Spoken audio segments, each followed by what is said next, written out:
पितृपक्ष सुरू झाले आहे. तर पितृपक्षातील द्वितीया श्राद्धात या झाडाची पूजा केल्याने प्रगती होते. तुम्हाला मी हे उपाय सांगणार आहे. त्याचबरोबर अजून महत्त्वाची माहिती सांगणार आहे. व्हिडिओ शेवटपर्यंत बघा. नमस्कार, मी मोनिका. तुमचे खूप खूप स्वागत आहे. ज्या कोणाला पितरांची तिथी माहीत नसेल त्यांनी काय करायचे हे देखील या व्हिडिओमध्ये सांगणार आहे. चला तर व्हिडिओला सुरुवात करूयात. 29 सप्टेंबर ते 14 ऑक्टोबर या कालावधीत श्राद्ध पक्ष असेल. कुटुंबातील मृत व्यक्तीच्या मृत्यूची तिथी आठवत नाही तर पितृपक्षात श्राद्ध केव्हा करावे हे जाणून घेऊयात. श्राद्ध पक्षातील कुटुंबातील मृत्यू व्यक्तीच्या मृत्यूच्या तिथीला विधीनुसार श्राद्ध केल्याने ऋणमुक्त होते. पण जर मृत्यूची तिथी आठवत नसेल तर काय करावे हे आपण बघणार आहोत. आश्विन महिन्याच्या कृष्ण पक्षातील 15 दिवसांचा श्राद्ध पक्ष हा पंधरवाडा सुरू होतो. हे दिवस पूर्वजांच्या स्मरणाचे दिवस मानले जातात.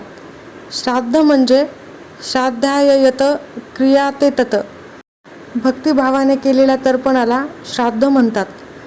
पितरांच्या ऋणातून मुक्त होण्यासाठी श्राद्ध विधीपूर्वक व भक्तिभावाने करावे. मृत्यूच्या तिथीला विधीनुसार श्राद्ध करतात. आज 29 सप्टेंबरपासून पितृपक्ष सुरू झाला आहे. पितृपक्षाचा काळ पितरांचा आदर करण्यासाठी विशेष महत्त्वाचा असतो. पितृपक्षाच्या काळात पितरांच्या नावाने दान आणि तर्पण केल्याने पितरांकडून आशीर्वाद मिळतात. असे केल्याने पितरांच्या आत्म्यांना शांती मिळते. या दिवसांमध्ये पितरांचा आदर करून त्यांचा आशीर्वाद प्राप्त होतो. धार्मिक मान्यतेनुसार श्राद्ध विधी न केल्याने आणि पूर्वजांच्या ऋणातून मुक्त न झाल्याने अनेक प्रकारचे त्रास होऊ लागतात. म्हणूनच श्राद्ध पक्षात त्यांच्या मृत्यूच्या तिथीला विधीनुसार श्राद्ध केल्याने ऋणमुक्त होतं. जर मृत्यूची तिथी आठवत नसेल तर काय करावे, तर 29 सप्टेंबर ते 14 ऑक्टोबर या दिवसाचा कालावधी आहे. श्राद्ध पक्ष असेल तेव्हा या काळात भाद्रपद महिन्याच्या पौर्णिमेपासून आश्विन महिन्याच्या अमावस्येपर्यंत हा कालावधी असतो. श्राद्धाच्या वेळी पितरांना प्रामुख्याने खीर आवडते. त्यामुळे श्राद्धाच्या दिवशी खीर पुरी नैवेद्य म्हणून ठेवल्यास उत्तम ठरेल. या विशेष काळात विवाह, साखरपुडा, ग्रहस्थापना, घटस्थापना यासारखी शुभ कार्य केली जात नाहीत. जर मृत्यूची तारीख आठवत नसेल तर श्राद्ध कधी करावे हे आता आपण बघूयात. लक्षात ठेवा की सर्व पितरांचे त्यांच्या मृत्यूच्या तिथीलाच श्राद्ध केले जाते, परंतु सर्व मृत महिलांचे श्राद्ध नवमीला करावे. यावर्षी शनिवार 7 ऑक्टोबर 2023 रोजी, ज्याला मातृनवमी म्हणतात, या दिवशी केले जाते. ज्या पुरुषांची पुण्यतिथी माहीत नसेल त्यांचे श्राद्ध सर्व पितृ अमावस्याला करावे, जे शनिवारी 14 ऑक्टोबर 2023 रोजी आहे. आजोबांचे श्राद्ध आश्विन शुक्ल पक्षातील प्रतिपदा तिथीला केले जाते, ज्याला नाना श्राद्ध असे म्हणतात, आजा असेही देखील म्हणतात. जेव्हा लग्न झालेल्या मुलीचे वडील हयात नसतात तेव्हा नातू आपल्या आजोबांचे श्राद्ध करू शकतो. वडील कोणत्याही तिथीला मरण पावले हे महत्त्वाचे नाही, परंतु मुलगी तिच्या घरी वडिलांचे श्राद्ध फक्त आश्विन शुक्ल पक्षाच्या प्रतिपदा तिथीलाच करते, जी यावेळी 15 ऑक्टोबर 2023 रोजी आहे. पितृपक्षातील द्वितीया श्राद्धात या झाडाची पूजा करा, प्रगतीचे मार्ग खुले होतील असे शास्त्रात म्हटलेले आहे. पितरांचा आशीर्वाद प्राप्त होतो.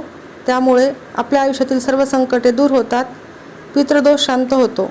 तर बघूयात कोणत्या झाडाची पूजा करावी. पितृपक्षाच्या दुसऱ्या तिथीचे श्राद्ध 30 सप्टेंबर 2023 रोजी केले जाईल. शास्त्रानुसार द्वितीय श्राद्धाच्या दिवशी पितरांना प्रसन्न करायचे असतील तर या झाडाची पूजा करायला विसरू नका, पितृदोष शांत होईल. चला तर बघूयात.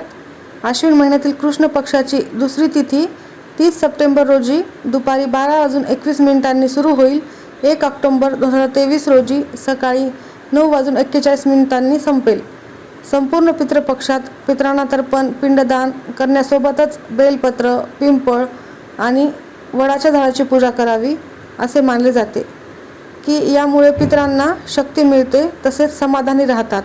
त्यामुळे बेलाचे झाड, श्राद्ध पक्षात सकाळी बेलाच्या झाडाला गंगाजल अर्पण करणे शुभ आहे. यामुळे पितरांना मुक्ती मिळते, त्यांचा मुक्तीचा मार्ग मोकळा होतो. पितृपक्षात बेलाचे रोप लावल्याने आर्थिक संकटे दूर होतात. त्यानंतरचे झाड आहे पिंपळ. पिंपळाच्या झाडात पितरांचे वास्तव्य असते. विशेषतः शनिवारी पिंपळाच्या झाडाला जल अर्पण करा. तसेच संध्याकाळी पिंपळाच्या झाडाखाली दिवा लावल्याने पितृदोष दूर होतो आणि संतती वाढण्याचे आशीर्वाद मिळतात. त्यामुळे हा उपाय तुम्ही नक्की करा. त्यानंतर तिसरा उपाय आहे आणि तिसरे झाड आहे वडाचे झाड. काळे तीळ पाण्यात मिसळून ते श्राद्ध पक्षाच्या वेळी वटवृक्षाला अर्पण केल्याने पितरांच्या आत्म्याला शांती मिळते आणि पितरांचा आशीर्वाद वैवाहिक जीवन सुखी करतो. त्यामुळे वडाच्या झाडाला तुम्ही या प्रकारे काळे तीळ मिसळून पाणी अर्पण करू शकता. या प्रकारे पितरांना करा संतुष्ट, ज्यामुळे होईल तुमच्या मनातील सर्व इच्छा पूर्ण. पितृपक्षाच्या दरम्यान दिवंगत पूर्वजांच्या आत्म्यांच्या शांतीसाठी श्राद्ध केले जाते. असे मानले जाते की जर पूर्वज खुश नसतील तर त्यांच्या कुटुंबातील व्यक्तीचे जीवन सुखी राहत नाही आणि त्याला अनेक समस्यांना सामोरे जावे लागते. एवढेच नाही तर घरात अशांतता पसरते, व्यवसायात व घरातील नुकसानीला सामोरे जावे लागते. अशा परिस्थितीत पितरांना संतुष्ट करण्यासाठी आणि त्यांच्या आत्म्यांना शांतीसाठी पितृपक्षात श्राद्ध करणे आवश्यक मानले जाते. ज्योतिषशास्त्राच्या म्हणण्यानुसार श्राद्धाद्वारे पितरांना तृप्त करण्यासाठी अन्नदान केले जाते आणि पिंड व तर्पण याचे देखील दान केले जाते. त्यांच्या आत्म्याला शांती लाभते. श्राद्धाच्या वेळी आपण जे काही देण्याचा संकल्प करतो ते पितरांना नक्कीच मिळतं. ज्या तिथीला पूर्वजांचे निधन झाले आहे त्या तिथीला श्राद्ध केले जाते. पितृपक्षात पितरांच्या मृत्यूच्या तिथीनुसार पितरांचे श्राद्ध करण्याची परंपरा आहे.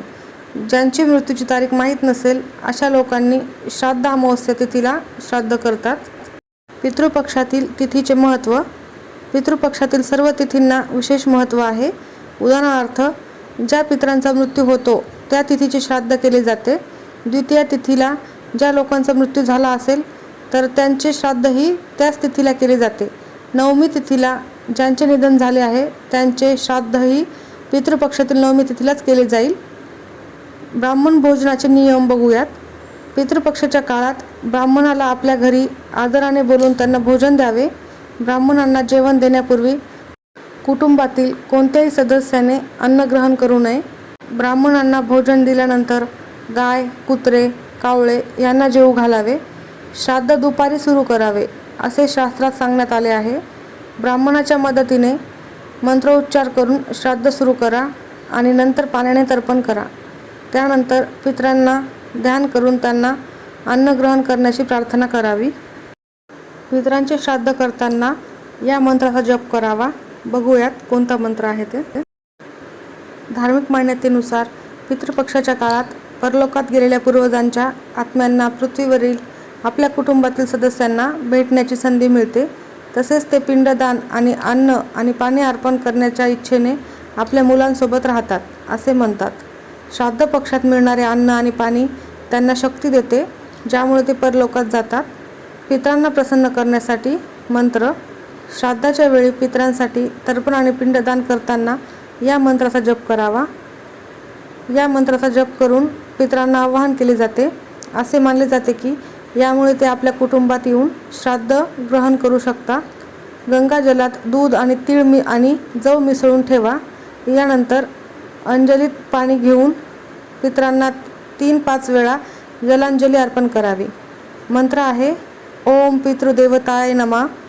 ओम आगच्छन्तु मे पितर एव ग्रहन्तु जलांजलिम.